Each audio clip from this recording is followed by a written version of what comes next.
नमस्कार प्यारे बच्चों। तो आपका चल रहा है वृत्तों से संबंधित क्षेत्रफल, जिनमें से मैंने 12.1 12.2 कंप्लीट किया। 12.3 में से 1 से लेकर के 4 नंबर तक के प्रश्न को कंप्लीट किया। और इसके पहले जितना भी चैप्टर है 1 से लेकर के 11 चैप्टर ये भी हमने कंप्लीट कर लिया। अगर आप इन सभी को देखना चाहते हैं तो डिस्क्रिप्शन बॉक्स में मैं उनका लिंक दे दूंगा, वहां से देख लीजिए या फिर आप प्ले लिस्ट चेक कर सकते। क्लियर है? तो आज के क्लास में चर्चा करूंगा ये 5 नंबर से। क्लियर? तो देखिए प्रश्न क्या कहता है, समझिएगा। कहता भुजा 4 सेंटीमीटर वाले एक वर्ग के प्रत्येक कोने से 1 सेंटीमीटर त्रिज्या वाले वृत्त का एक चतुर्थांश काटा गया है तथा बीच में 2 सेंटीमीटर व्यास का एक वृत्त भी काटा गया है, जैसा कि आकृति में दर्शाया गया है। तो वर्ग के शेष भाग का क्षेत्रफल ज्ञात कीजिए। ये आपका फिगर दिया गया बुक में, ठीक है। और इसमें कहता है कि 4 सेंटीमीटर भुजा है, यानी सबका जो भुजा होगा वर्ग है तो सबका भुजा बैलेंस होता है। अंदर में व्यास दिया गया 2 सेंटीमीटर, ठीक है। तो त्रिज्या की बात करें तो 1 हो जाएगा। व्यास का आधा आता है त्रिज्या। और उसके बाद कहता है कि प्रत्येक कोने से 1 सेंटीमीटर त्रिज्या वाला वृत्त का एक चतुर्थांश काटा गया है। यहाँ से लेकर के एक यहाँ से यहाँ तक अगर मिला जाते त्रिज्या है तो एक चतुर्थांश काटा गया। 1 सेंटीमीटर का त्रिज्या सब में है, सबका मिला दिया जाए, सबका एक एक है, यानी 1 कोना 2 कोना 3 कोना 4 कोना, टोटल चारों कोना मिला देंगे तो एक वृत्त बन जाएगा।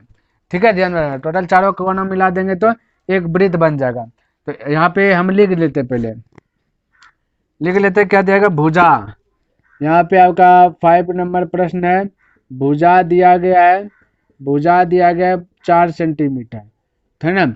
और उसके बाद आपका दिया गया है कि 1 सेंटीमीटर प्रत्येक कोने से 1 सेंटीमीटर, कोने की त्रिज्या 1 सेंटीमीटर प्रत्येक कोने, ठीक है। प्रत्येक कोने की त्रिज्या दिया गया 1 सेंटीमीटर। और उसके अलावे उसके बाद क्या बोला है ना, चतुर्थांश काटा गया तो बीच में 2 सेंटीमीटर व्यास का एक वृत्त, बीच की त्रिज्या लिख देता हूँ, बीच का व्यास है दिया गया 2 तो त्रिज्या कितना हो जाएगा, बीच का त्रिज्या 1 सेंटीमीटर, ठीक है।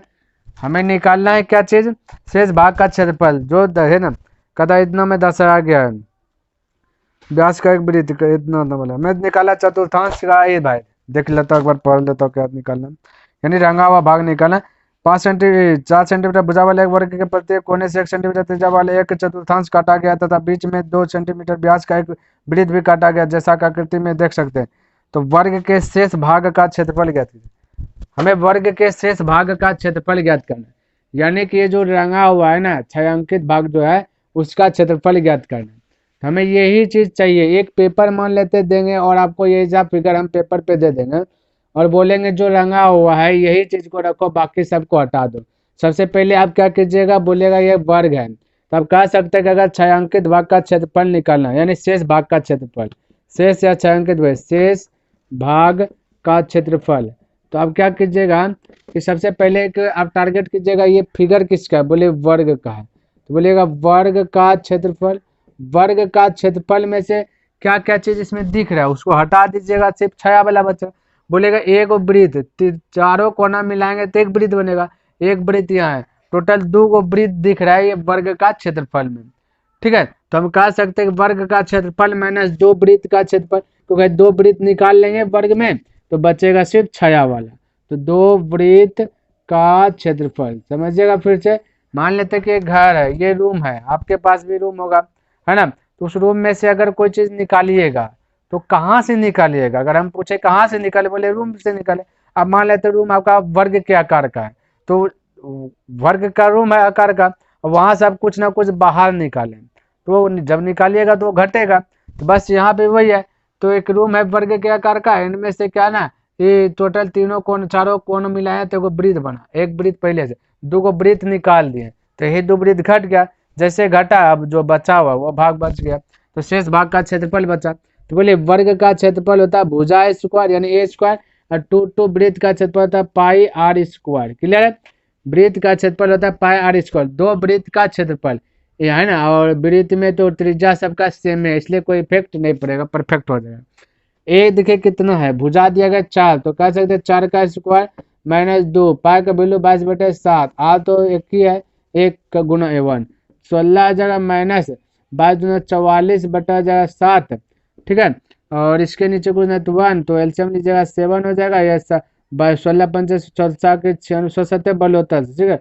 112 माइनस 44 इस प्रकार से, तो 112 में से 44 गया, 12 में से 4 गया तो बचा 8, 10 में से 4 गया तो बचा 6, ठीक है, बटा 7। यही आपका जो है कि आंसर हो गया, ठीक है। चलिए लिखे।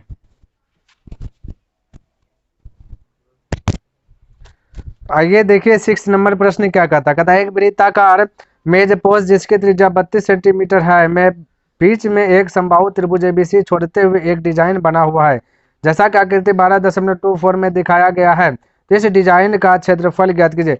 जो डिजाइन है वही ज्ञात करना है ना। जो डिजाइन क्या गया ये चीज ज्ञात करना है, डिजाइन वाला भाग का क्षेत्रफल, ठीक है। तो हम कहेंगे कि डिजाइन वाला भाग का क्षेत्रफल ज्ञात करना। अगर यहाँ पे ये केंद्र है, ठीक है, और इस प्रकार से यहाँ पे मिला दो, इस प्रकार से, है ना, और इस प्रकार से मिला दो, तो सबसे पहली बात क्या कि अगर फॉलो करते यहाँ से ये वाला चीज, ठीक है, तो आपको पता यह चलेगा कि एक वृत्तखंड, तो वृत्तखंड ये है वृत्त, तो वृत्त का एक खंड यहाँ पर कर दिया गया, देखिए एक खंड यहाँ पे क्या, उसी प्रकार से यहाँ पे एक खंड हुआ वृत्त का, उसी प्रकार से एक खंड यहाँ हुआ है आपका वृत्त का। क्लियर, ध्यान, एक ये वाला, एक ये वाला, एक ये वाला पोजीशन, ठीक है। टोटल वृत्त का 3 खंड हुआ है। तो 3 खंड में से हम कहेंगे अगर थीटा की बात चले, थीटा ज्ञात करना है तो 360 डिग्री टोटल घूमते हुए आ जाएगी, यहाँ से यहाँ तक, यहाँ से यहाँ तक, यहाँ से यहाँ तक थीटा वृत्त बन जाएगा। वृत्त में टोटल 360 डिग्री एंगल बनता है, और 3 गो वृत्त खंड है, 3 बार वृत्त को काटा गया है, तो 3 से डिवाइड कर देंगे तो पता चलेगा 3 का 3, 120 डिग्री का एंगल बना, यानी कि 120 डिग्री का एंगल बना, या थीटा निकल गया 120 डिग्री। और हमें निकालना डिजाइन का क्षेत्रफल, ध्यान से देखिएगा, डिजाइन का क्षेत्रफल, डिजाइन का क्षेत्रफल, जो डिजाइन हुआ है क्षेत्रफल, तो डिजाइन में हम कह सकते 3 वृत्तखंड का क्षेत्रफल, 3 वृत्तखंड का क्षेत्रफल, ठीक है। तो 3, अब वृत्तखंड कैसा है, छोटा छोटा वाला वृत्तखंड है, तो एक लघु वृत्तखंड है, ठीक है। तो 3 कैसे 3 लघु, लघु लिख देता हूँ, ठीक है, 3 लघु वृत्त खंड का क्षेत्रफल, खंड का क्षेत्रफल। छोटका छोटका वृत्त को खंड किया गया तो लघु वृत्त खंड होगा, बड़का बड़का वृत्त को खंड होता है दीर्घ वृत्त खंड होता है, ठीक। तब इसको हल कीजिएगा, हम कह सकते 3 तो 3 लघु वृत्त खंड का क्षेत्रफल होता है थीटा बटा 360 पाई आर स्क्वायर माइनस, ठीक है, है ना, 1/2 आर स्क्वायर साइन थीटा, ठीक है, साइन थीटा। अगर गलती से यहाँ पे 60 डिग्री एंगल बनता तो वो वाला ले लेता संभावित त्रिभुज, ये 3 से गुना हो जाएगा इन सभी में, ध्यान में रखना, तो ऐसे आपको करना है। आइए अब यहाँ पे थोड़ा सा बारीकी तरीके से हल करना है, थोड़ा सा मिस कीजिएगा तो जाएगा। ये 3 से सभी में गुना है, तो ऐसा कर दीजिए 3 से गुना भी कर देता और बैठाते भी जाता। 3 तो 3 इंटू थीटा का वैल्यू 120 बटा 360, पाई का वैल्यू 22/7, आर का वैल्यू 32 गुना 32, और ये 3 से गुना होगा इसमें अब, ठीक है, क्योंकि माइनस तो माइनस आ गया, तो 3 गुना 1/2 गुना आर का वैल्यू 32 गुना 32 साइन थीटा, तो थीटा का समझो 120 डिग्री, तो साइन 120 डिग्री, ठीक है। इस प्रकार से अब हो गया, ब्रैकेट भी भाग गया, क्लियर है, ध्यान में। और कटन सटन करिए, 0 से 0 गया, 12 से 3 बार में गया, 12 3 3 से 3 गया, बचा 32 गुना 32 गुना 22, ठीक है।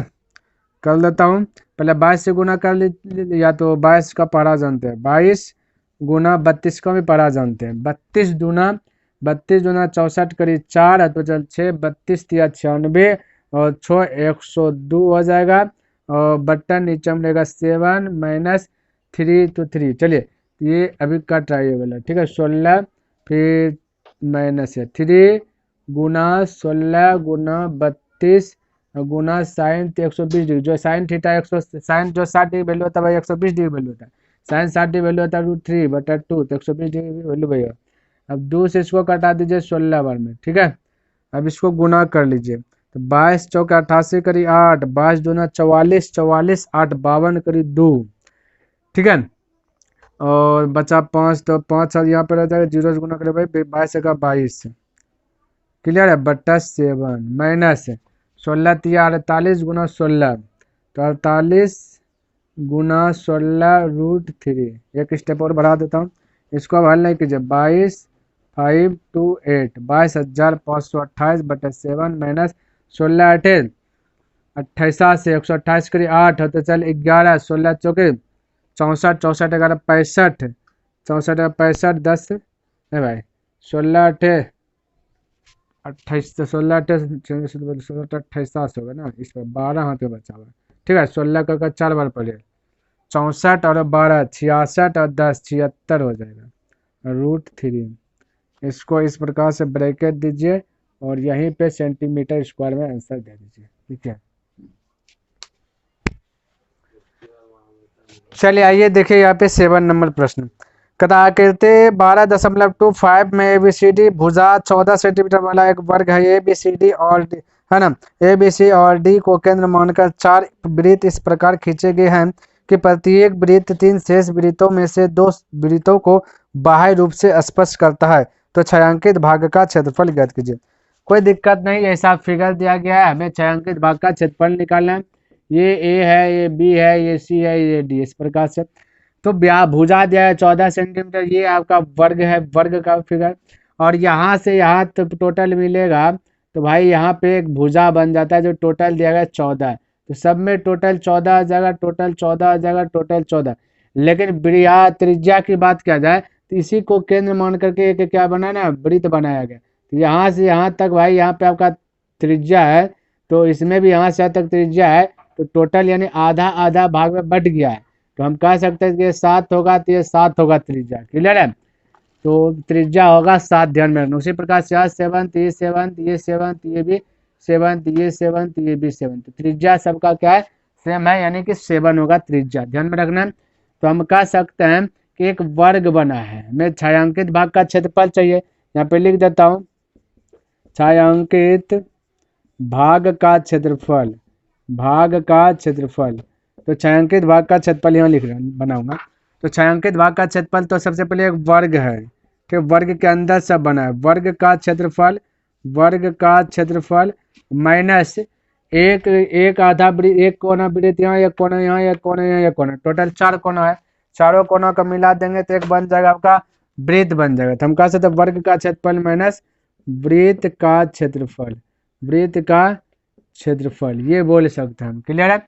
चलिए अब इसको हल कीजिए, वर्ग का क्षेत्रफल होता है भुजा स्क्वायर ए स्क्वायर, वृत्त का क्षेत्रफल होता है पाई आर स्क्वायर, ठीक। तो एक की बात किया जाए, ए दिया गया 14, तो 14 का स्क्वायर माइनस पाई का वैल्यू 22/7, आर की बात किया जाए 7 गुना 7 7 7 गया, 14 का वर्ग होता है, 14 का वर्ग देखिए 4 चौके 16 करीब 6 4 2 8 1 9 फिर 1 196 माइनस 22 154, 22 होता है, ठीक है। 154 घटा दीजिएगा तो 6 में से 4 गया तो बचा 2, 19 में से 9 में 5 गया तो बचा 4, ये 42 सेंटीमीटर स्क्वायर।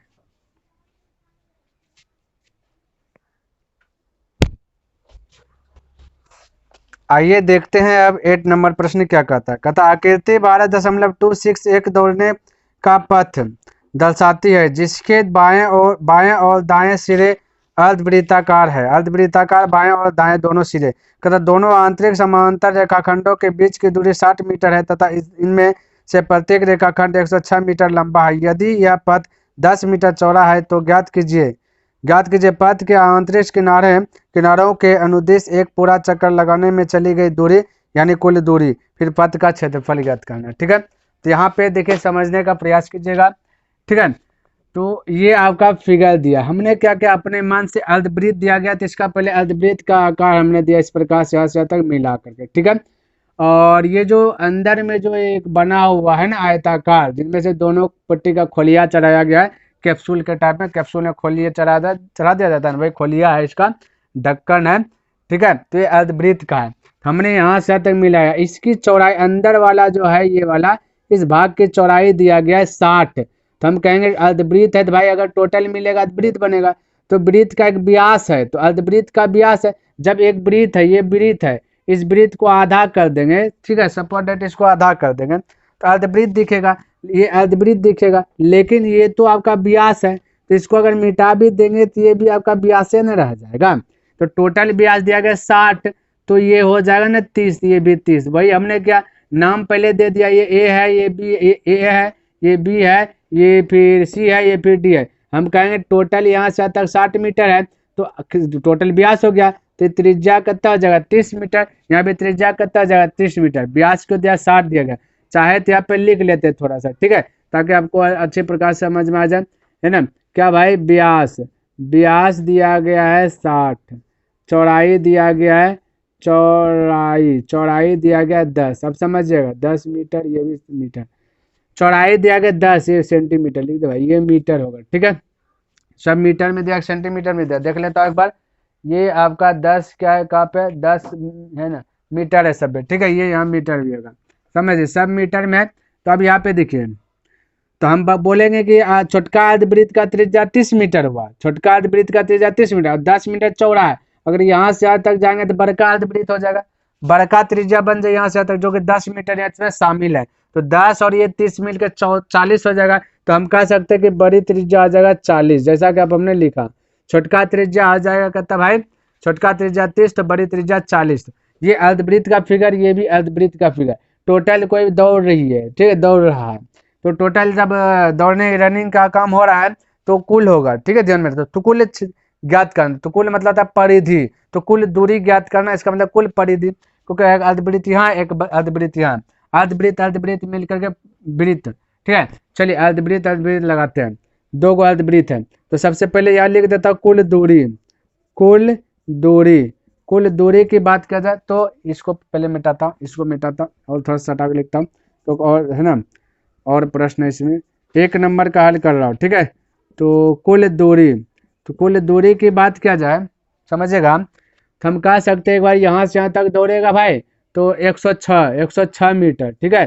तो यहाँ पे लिख लेता ए सब बी, ए सब बी एक बार 106, और फिर सी, फिर यहाँ पे आएगा तो एक वृत्त का चक्कर लगाएगा, ठीक है, फिर यहाँ से आ जाएगा 106, फिर प्लस सी डी कह सकता है, क्योंकि एक अर्धवृत्त मिलकर वृत्त बन जाता है, प्लस वृत्त, वृत्त का परिधि या परिमाप, ठीक है, वृत्त का परिमाप, तो इस प्रकार से हो गया। तो ये भी कहता है आपका 106 है, फिर 106 है, फिर वृत्त का परिमाप 2 पाई आर होता है, ध्यान में रखना, ठीक है।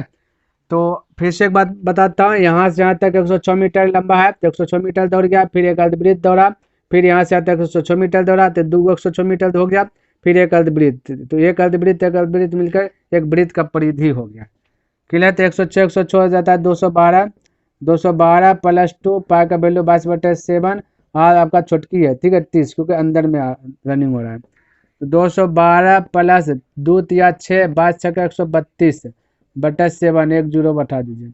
अब इसके नीचे कुछ नहीं तो 1, एल्शियम लीजिए 7, 7 से गुना कर दीजिए, 7 दूना 14, फिर 7 का 7 8, 7 दूना 14, प्लस इसको यही हो जाएगा 13 है ना, 2 0, इसको जोड़िए, तो 0 4 तो 4 हो जाएगा, 2 8 2 10 करीब 0 हो जाएगा, 3 और 4 3 7 तक 8 हो जाएगा, 1 1 2 हो जाएगा, यानी 28/04/7, ये मीटर होगा खाली, ठीक है। क्षेत्रफल रहता तब स्क्वायर लगाते हैं, ये एक आंसर ये वाला हो गया, है ना। और एक प्रश्न इसी में दिया गया है, ठीक है, क्षेत्रफल पूछ दिया गया है, पूछा गया क्षेत्रफल, तो क्षेत्रफल में क्या करेंगे ना, एक आयत है, ठीक है, एक आयत अंदर वाला है, एक आयत का बाहर वाला है, टोटल 2 आयत का क्षेत्रफल, ठीक है, और फिर 2 आयत का क्षेत्रफल, और अर्धवृत्त इधर है, अर्धवृत्त इधर है, टोटल कहेंगे कि अर्धवृत्त मिलकर के होता है वृत्त, लेकिन दो गो है, ठीक है, एगो छोटका वाला वृत्त का क्षेत्रफल, एगो बड़का वाला वृत्त का क्षेत्रफल, यह ध्यान में रखना। तो लिख लेता हूँ, है ना, तो क्षेत्रफल बोला है, तो डायरेक्ट लिख लेता हूँ या क्वेश्चन देख लेता हूँ यहाँ पे क्या बोला है, ठीक है, वही चीज लिख करके बता दूंगा आपको। दूसरा नंबर में कहता पथ का क्षेत्रफल, वही हो गया, चलिए डायरेक्ट करता हूँ, आयत का क्षेत्रफल, पथ का क्षेत्रफल निकाल रहा हूँ, लिख देता हूँ ये चीज, पथ है ना, पथ का क्षेत्रफल नीचे में लिख रहा हूँ, ठीक है, नीचे में यहाँ पे पथ का क्षेत्रफल, तो हम कहेंगे 2 आयत का क्षेत्रफल, ठीक है, 2 आयत का क्षेत्रफल और प्लस 2 वृत्त का क्षेत्रफल, एगो बड़े वृत्त का क्षेत्रफल और एक छोटे वृत्त का क्षेत्रफल। ठीक है, तो बड़े वृत्त का क्षेत्रफल छोटे वृत्त का क्षेत्रफल, तो एक आपका रिंग बन जाता है, 2 को मिलेगा ना तो रिंग का यानी कि वलय का क्षेत्रफल हो जाता है यहाँ पे। तो वलय का क्षेत्रफल लगा देता हूँ डायरेक्ट, क्योंकि एक अर्धवृत्त मिल के कितना वाला वृत्त बनाएगा, फिर एगो ये वाला बनाएगा, टोटल ऐसे वृत्त बन जाएगा कि रिंग बना, तो रिंग बनता है तो एक वलय हो जाता है। क्लियर है, तो वलय का क्षेत्रफल प्लस वलय का क्षेत्रफल। चलिए अब यूज करते हैं, दो आयत का क्षेत्रफल होता है L/B, ठीक है, और प्लस वलय का क्षेत्रफल होता है पाई इंटू बड़ी आर स्क्वायर माइनस छोटी आर स्क्वायर। क्लियर है, 2 तो 2, एल यानी लंबाई 106 और बी यानी चौड़ाई की बात किया जाए 10 प्लस पाई का वैल्यू 22/7, बड़की आर आपका 40, छोटकी आर आपका 30, 40 का स्क्वायर और 30 का स्क्वायर, ये वाला यह बड़की ब्रैकेट इस प्रकार से। ठीक है, चलिए तो हम कह सकते हैं कि 106 212 गुना 10, तो 212 पर 1 0 प्लस 22/7 और गुना हो जाएगा, चलिए इसको एक बार और, 4 का 16 पर 00 माइनस 9 पर 00। ठीक है, हम कह सकते 21 20 प्लस 22/7 गुना 16 में 9 गया, 9 7 16, तो हो जाएगा 7 पर 00। ठीक है, ये 7 से 7 कट जाएगा, बचेगा 21 20 प्लस 22 पर 2 0। ठीक है, अब 21 और 22 जोड़िए, 0 2 1 और 2 3 है ना, और 2 है भाई, 2 2 4 यानी 4320 ये मीटर स्क्वायर हो जाएगा। क्लियर है, देखिए